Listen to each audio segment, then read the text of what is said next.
Now, before we go into our moment of silence, there is something I must make very clear, and that is this effort we discussed last night.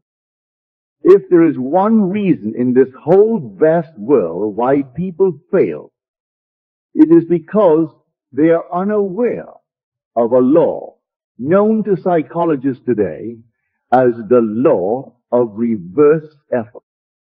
When you assume the feeling of your wish fulfilled, it is with a minimum of effort. You must control the direction of the movement of your attention. But you must do it with the least effort. If there is effort in the control, and you are compelling it in a certain way, you are not going to get the results. You will get the opposite results, whatever they might be. That is why we insist on establishing the basis of the Bible as Adam slept. That is the first creative act, and there is no record where he was ever awakened from this profound sleep. While he sleeps, creation stops. You change your future best when you are in control of your thoughts, while in a state akin to sleep. For then effort is reduced to its minimum. Your attention seems to completely relax. And then you must practice holding your attention within that feeling, without using force and without using effort. Do not think for a moment that it is willpower that does it. When you release Barabbas and become identified with Jesus, you do not will yourself to be it. You imagine that you are it. That is all you do. Now, as we come to the vital part of the evening, the interval devoted to prayer, let me again clarify the technique. Know what you want. Then construct a single event, an event which implies fulfillment of your wish. Restrict the event to a single act. For instance, if I single out as an event shaking a man's hand, then that is the only thing I do. I do not shake it, then light a cigarette and do 1,000 other things. I simply imagine that I am actually shaking hands and keep the act going over and over and over and over until the imaginary act has all the feeling of reality. The event must always imply fulfillment of the wish.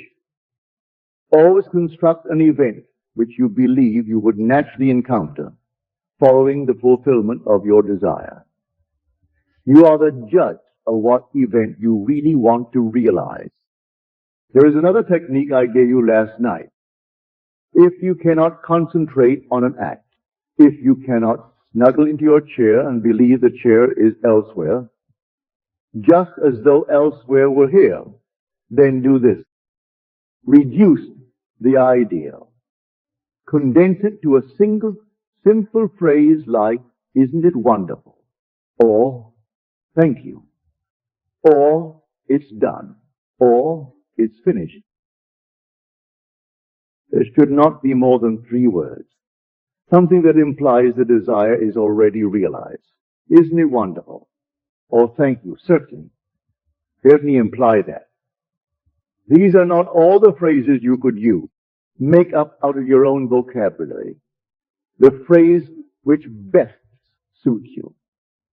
But make it very, very short, and always use a phrase that implies fulfillment of the idea. When you have your phrase in mind, lift the cloud. Let the cloud ascend by simply inducing the state that borders on sleep. Simply begin to imagine and feel you are sleeping. And in this state, assume the feeling of the wish fulfilled. Then repeat the phrase over and over like a lullaby. Whatever the phrase is, let it imply that the assumption is true, that it is concrete, that it is already a fact, and you know it. Just relax and enter into the feeling of actually being what you want to be.